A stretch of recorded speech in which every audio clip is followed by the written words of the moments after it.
एक कार दी डिग्गी सीलिंग नू भर खड़ी है। मैं अगर ठेकेदारी करनी है तो 1-1 रुपए को देखना पौसे।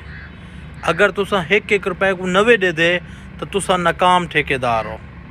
तुसा कंस्ट्रक्शन दे काम दे विच अगू तो नवे वध सकते, नाकाम थी वेसो, घाटे पै वेसन तो को। अगर कंस्ट्रक्शन का काम करने ठेकेदारी करनी है तो 1-1 रुपए को नोट करना पौसे। इस सीली में जरा डिग्गी मंडी खड़ा इंदे वास्ते मेरा 1500 रुपये लगता पिया। 1000 रुपये के उत्ते मजदूर लगे हा, रेड़ी का किराया लगे हा, उनको रेड़ी छेक के आऊँ हा, वो भी हिंदे उत्ते रक्शे के उत्ते आवे हा। वो सारे अखराजात मैं नोट किए। मैं के मेरे को फ़ायदा है ई फ़ायदा है। वाल मेरे को ई फ़ायदा लगता पे। मैं कार तो है पई, वो जरा मैं 1500 रुपये ओडे खर्च करा। मैं 1000 रुपये का इंदे तेल पा तो डिग्गी सिली चाहते मैं क्यों ना आप चाह के तो अनलोड करके वाला अनलोड वन करा।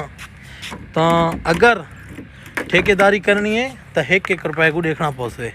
जिस टाइम तुसा चेक एंड बैलेंस नवे रख दे तुसा ठेकेदारी दे घाटा चैसो, नुकसान चैसो। ठीक है, अल्लाह नहीं के बान। चलो जी बंद होए, ये थी गई बंद।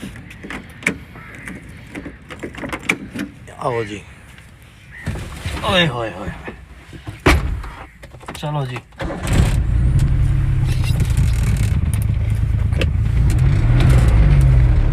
अल्लाह हाफिज़।